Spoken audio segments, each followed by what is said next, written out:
Assalamualaikum warahmatullahi wabarakatuh.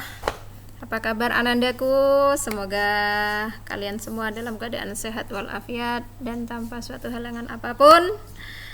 Baiklah, pada pertemuan kali ini kita akan membahas materi tentang riba. Bentar. Ini akan Ibu share materi tentang riba ya.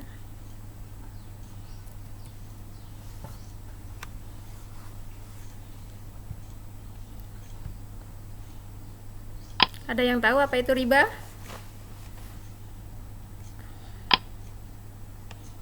Kita masuk ke dalam KD dulu.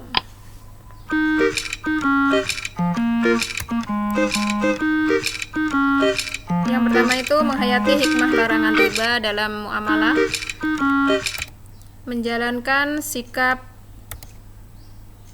hati-hati dan kerja keras.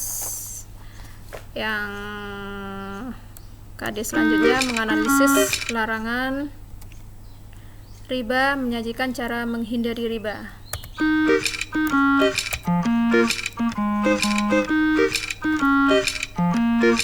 Kita masuk indikator, menyebutkan pengertian dan dalil tentang riba, mengidentifikasi macam-macam riba, menganalisis tata cara menghindari riba. Baiklah, kita akan masuk ke dalam pengertian riba. Riba secara bahasa itu artinya tambahan atau kelebihan, sedangkan pengertian riba menurut istilah yaitu kelebihan atau tambahan pembayaran dalam hutang piutang atau jual beli yang disyaratkan sebetulnya bagi salah satu dari dua orang atau pihak lain yang membuat perjanjian. Riba ini terjadi ketika dalam transaksi jual beli ataupun hutang piutang.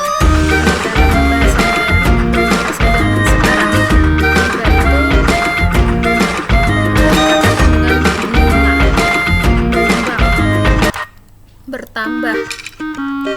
Dasar hukum riba. Dasar hukum riba itu yang pertama ada dalam Al-Quran, surat Al-Baqarah ayat 275. Wa ahallallahu bai'a wa harrama riba. Allah telah menghalalkan jual beli dan mengharamkan riba. Jadi hukum asal riba adalah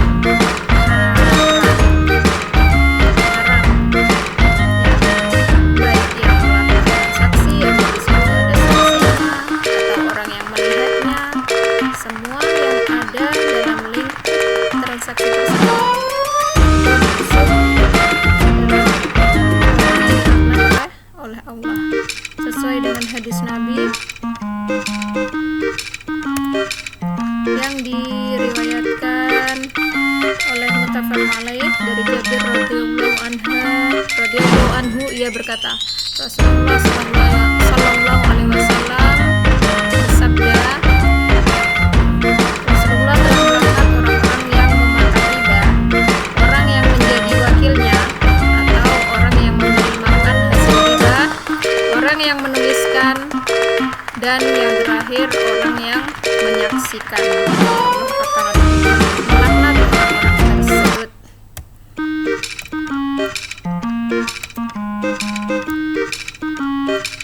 Landasan hukum yang selanjutnya yaitu ijma atau kesepakatan para ulama.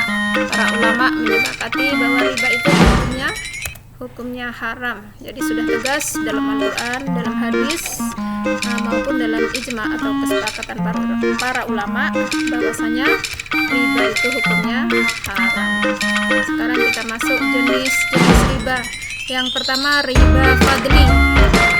Riba fadli itu contohnya tukar menukar barang. Barangnya itu sejenis tapi ukurannya tidak sama. Misalkan contohnya 3 kilo gandum dengan kualitas baik ditukar dengan 4 kilo gandum berkualitas buruk dan sudah bermutu. Itu salah satu contoh dalam riba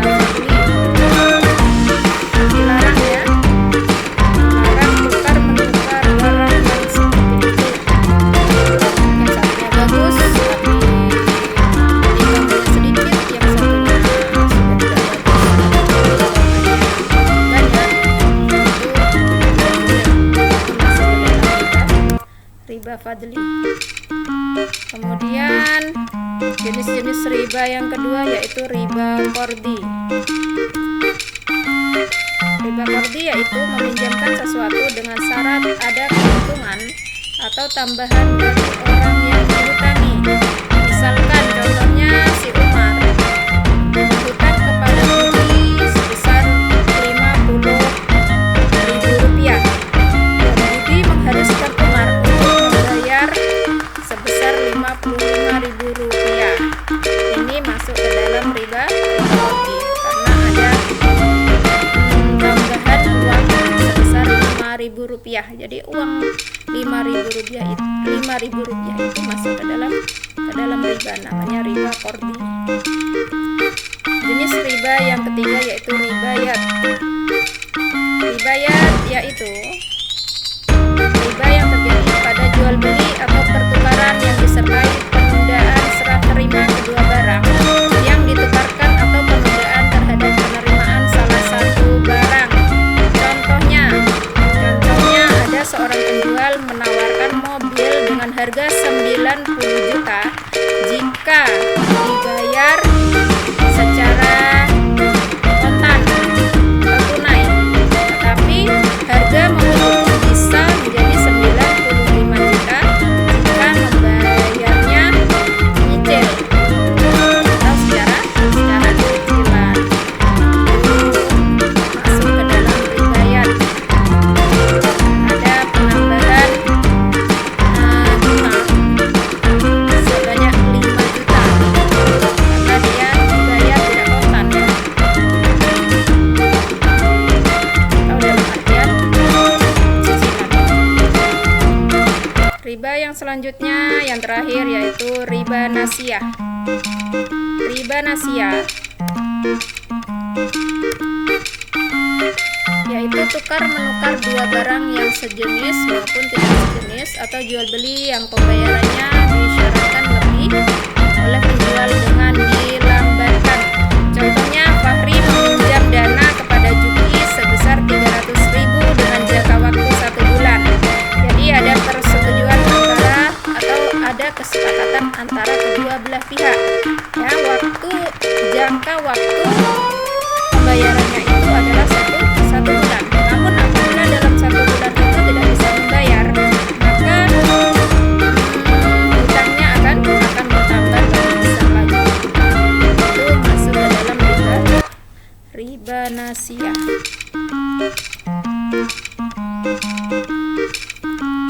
Baiklah,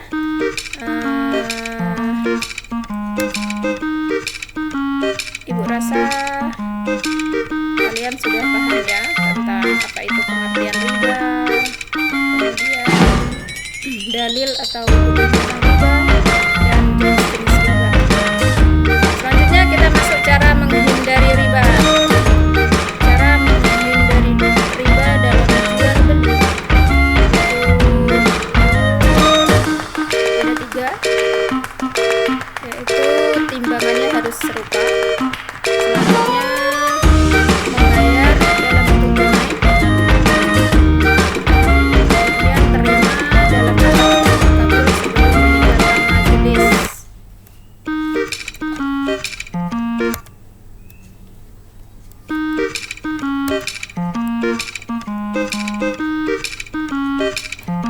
Kita masuk hikmah diharamkannya riba. Yang pertama, menjauhi dari sikap serakah atau tamak terhadap harta yang bukan miliknya, menimbulkan permusuhan antar pribadi dan mengikis semangat kerjasama atau saling tolong-menolong antara sesama manusia. Untuk lebih jelasnya nanti kamu bisa melihat lagi